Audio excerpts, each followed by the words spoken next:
This is the translation of the Judgment of Paris from page 34 of 38 Stories. You'll notice in this box, there's one different thing, which is I've highlighted relative pronouns in green, interrogative pronouns in blue, and interrogative adjectives in purple, because that was one of the points of this lesson, so I wanted to highlight that. Starting with the first sentence, I see my nominative, Dea Discordia, the goddess Discord. Then I have a relative clause. I know quae is relative because there's no question mark. So the goddess Discord, who alone, I start with that because you always start with the relative pronoun, and here it happens also to be nominative.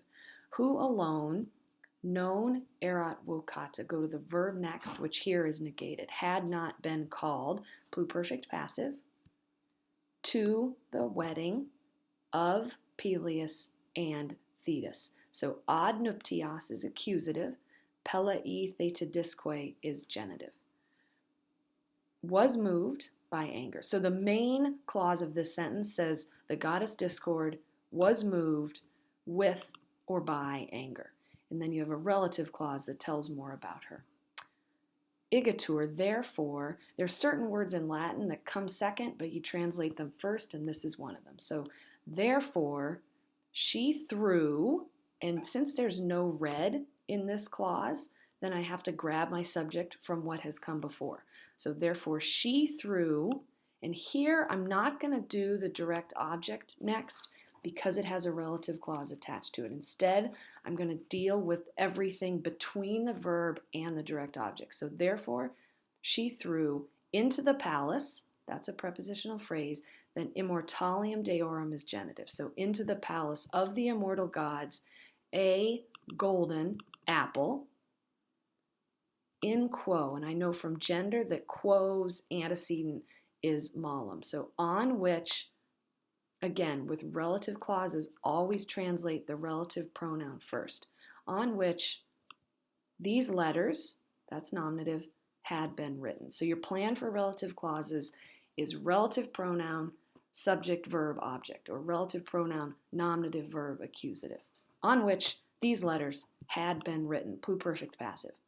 Bellissimai means to the most beautiful. And it's just an inscription.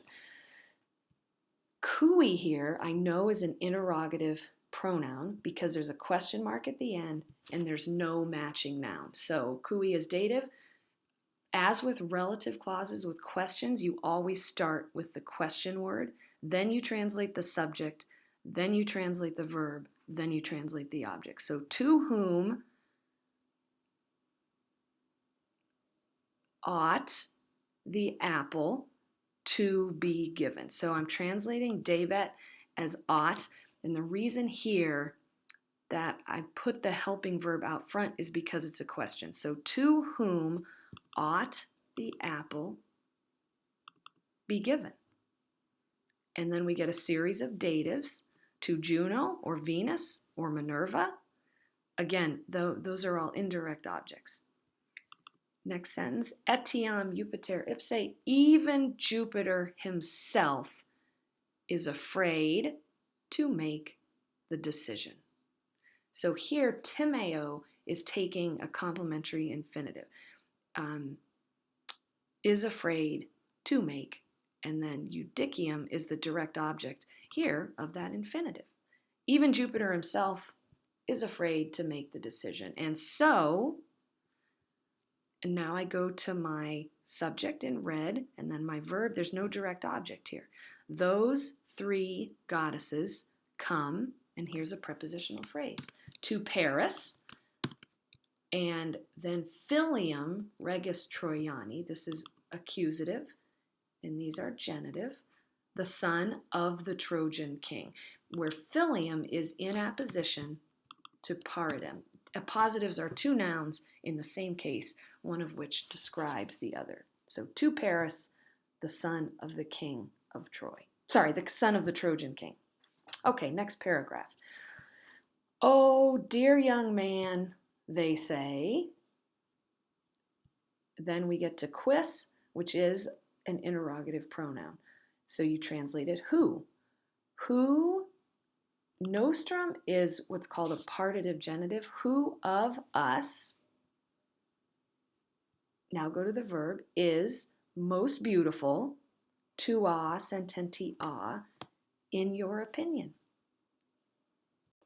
Next sentence, starting with the subject, a great gift will be prepared for you, ab ea dea, by this or that, either one's fine, goddess, quam eliges. So quam here, no question mark, it's got to be relative, so it's accusative.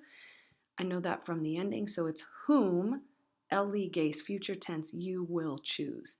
Notice the you that's the subject is buried in that es ending. So a great gift will be prepared for you by that goddess whom you will choose. Next sentence, quem paris eliget. Here, quem is interrogative, and I know that because of the question mark.